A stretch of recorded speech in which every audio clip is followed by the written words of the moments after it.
Hiya. Hiya. Hiya. You don't say that sort. Do you know where I've been? Saturday night. Old Vic. Old Vic, me and him went out for a drink. No, I went to the Old Vic. I mean, I just sat and I might as well mention it. Big in Brazil, I went to see, because I go and see things. It's a farce in many ways. Written by Bamba Gascoigne of all people, but there it is. It's at the Old Vic. The Old Vic's a very nice theatre now. You know, it's all been done up just near Waterloo, and it's really very nice. And they've had some very good things there. I opened this programme thinking, hello, Old Vic. Turn the thing. I cannot remember an evening of such delirious laughter. The Times, it says straight inside the programme. Gloriously funny. Financial Times. Pure delirium. They got... Oh, dear. It turns out that's not for this at all. It's for a little hotel on the side by Fado, the master of French farce, at the National Theatre. And you can see why when it starts. I'm sorry, it's one of these things that, obviously somebody's had faith in. Timothy West's in it. Nella Doodah, all these sort of people. Let me say no more than Timothy West plays 2 roles in it, so it's to go off and come on, like change trousers and run on through another, that's farce, but one of the characters is called Charlie Mucklebrass, and the other one is a sort of Brazilian waiter called Speedy Gonzales. You think, well, I know. And he even looks like Benny Hill, and what's even more insulting in my eyes, it really, is that one of the characters is actually Fado, Georges Fado, the master of French farce, and there he comes on, acting. God, he doesn't come on acting personally, what I mean is Rodney Bewes comes on and plays him, has to have all these unfunny lines, which is a bit strong. It's like somebody come on doing Shakespeare who's no good, you feel, that's a bit strong. I mean, some people around me were laughing, they're quite tittered, But I felt sorry, Bamba Gascoigne, no, Mark, you're starter for 15, that's a sort of stopper for me. But anyway, to move on to a showbiz event that I did see during the week, which, well, had a lot more laughs in it. 1984. Oh, I went to the film, 1984. No, it doesn't officially open till Friday, but obviously there's been previews and things for a wee showbiz elite. I didn't see you there. You must have been asked. Well, of course you were on the wireless. Yeah, my producer went, Mike Hawkes, and his tooth dropped out. Aye, it's as strong as that. Yeah. Did he confess? It's that sort of a film. You come out shattered, don't you? You think, I wish I had some information to give him. He was worn out the next day. Oh, dear, 1984 is going to... I don't know what the critics will say, because obviously they have their own view. John Hurt is in it, obviously. Brilliant, tortured sort of performance, he's got to have, really. Richard Burton, of course, his last performance, a very good performance, there's no question of that. Orwell's 1984, it's easy, like barroom people always say, oh yeah, of course, George Orwell, I thought everything he predicted came true, knocking the bell off. They say Animal Farm, what's the other one, Brave New World, they always get it wrong, and they say, I have to pick the bell up, hang on. They say everything, everything he predicted, what came true. Not really the case, obviously everything didn't, but let's put it like this, you see, Orwell was concentrating on something different. He was thinking 1948 when he wrote it, changed the letters around, what's going to happen 1984. And his was a warning, really, to, like, the left-wing people, to say, look, don't kid yourself, we've just seen Hitler off. This thing's happening over under Stalin. It's as easy to have a left wing. If you're going to be stamped to death by somebody, it doesn't matter whether left wing or right wing, that's what we want to stop. People being stamped to death. It's all right, Julie Burchill in the NME saying, the Russians are happy. They're free to travel wherever they like. They just don't want to leave Russia because they're happy there. And you think... What's this? That's just a posing. She doesn't really believe that, I don't think. But, my point from the Orwell thing was that, OK, for somebody it was true then. Somebody was actually getting the thumbscrews then. And for somebody, somewhere, it's true now. And the trouble is with the film, it is very tunnel vision in the sense that it really gives you the horror. There's doesn't open out and there's no tap dancing scenes. They don't suddenly go in 1984, things were really... a bore. There's no... You get the lot. You just put the electrical... giving electric shocks and all that thing. No nonsense, You see, the point being, it works up to the idea of, like, sort of... if you don't actually agree with the rule in power and you've been found guilty of almost anything, eventually, Room 101. It was the Clash, if you remember, who were originally the 101ers, or at least it was Joe Strummer who called them... And in 101, when they say, like John Hurt says to Doodah, Richard Burton, but what's in Room 101? Everybody knows what's in Room 101, because it's what everybody fears. Do you know what I mean? If you were frightened of spiders, they know that. Yes. That's the worst thing you can imagine. They've got that in room 101. Yeah.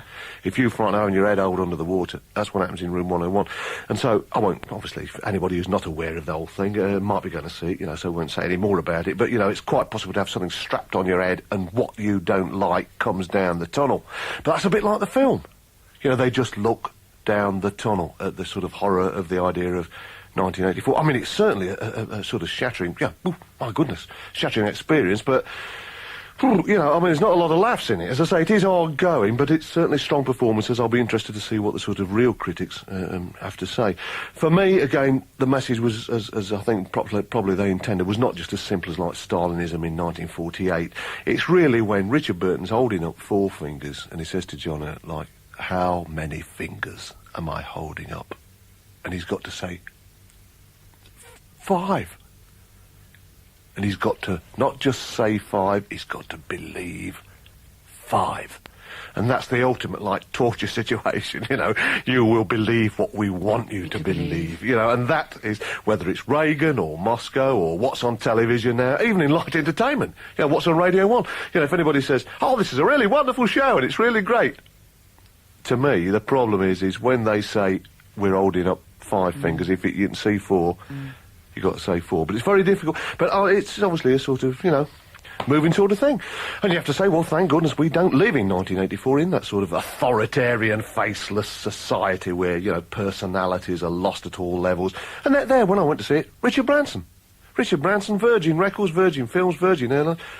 Known him for years, and he put all the money into this, and I was just having a drink, and I'd walk by, and suddenly, tap on the shoulder, and you thought, it's not 1984. You know, and as I turned round, you know, and I said, Richard. And he said, Tony.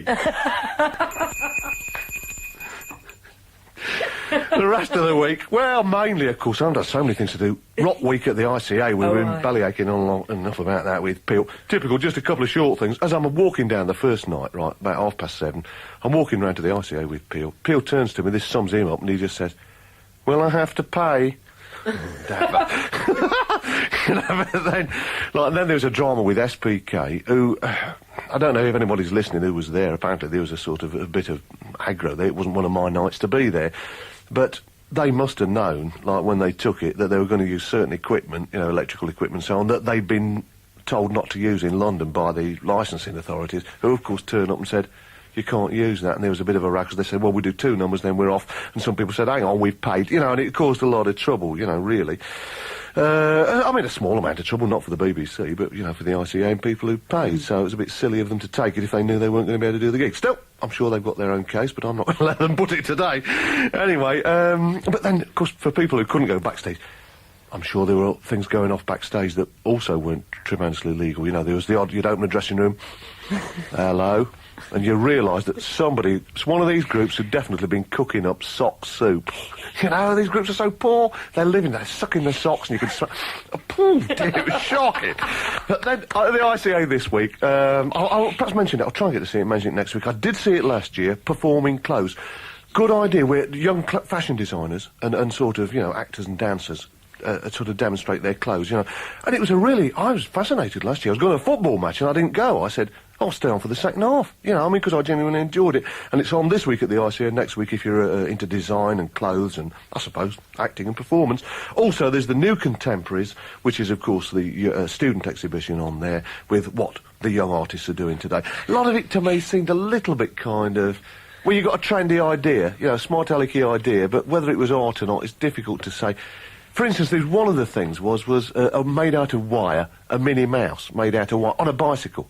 And you got a little handle, and you turned it. And I went the first night, and she pedal. Is it art? I mean, it was funny enough, but Minnie Mouse pedalling.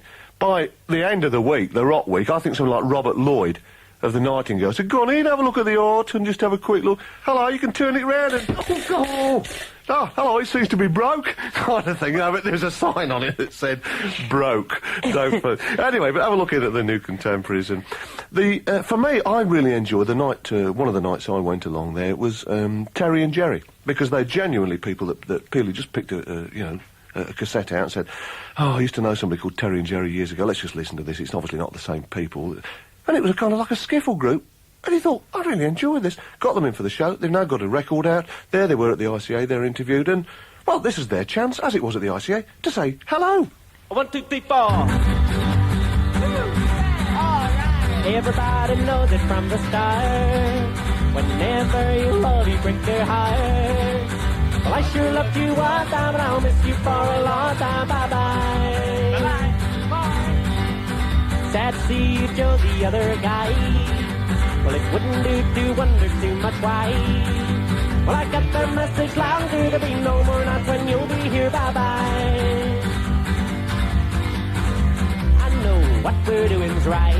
Can't stop trying. I'm gonna let you go without a fight. I won't stop trying. No, right now I'm trying. I'm trying. After tonight's another day, so I scuffle in my shoes and wend my way. Well, I sure loved you one time, and I'll miss you for a long time. Bye-bye. Well, I sure loved you one time, and I'll miss you for a long time. Bye-bye. Bye-bye. Well, there we go. Terry and Jerry saying hello, or in fact, of course, as they sing on the thing, bye-bye.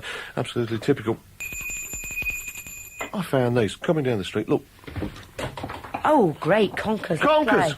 Conkers! Got your string. This is the thing, well, this is the way. So I think they look at these. Yeah, you got something there. Conkers! Hundreds of them. Happily down. I mean, you've got... Oh, don't throw them at me. I picked them up, walking... Ow!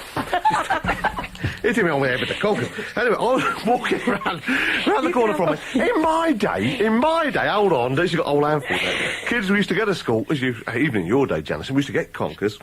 Hit me on the head. Well, that was the point. You get them and put, like, string through them, and people would have, champion conkers, and they'd soak them in vinegar and so on to make them hard. And they'd say, oh, I've got a 17er, that kind of thing. One that had cracked 17 other conkers, like a World Muhammad Ali conker. They sort of... Not today, 17ers, 25ers, kids just walk over, tread on them. It's me picking them up. Actually, it was the ginger people who picked them up for me, because I asked them.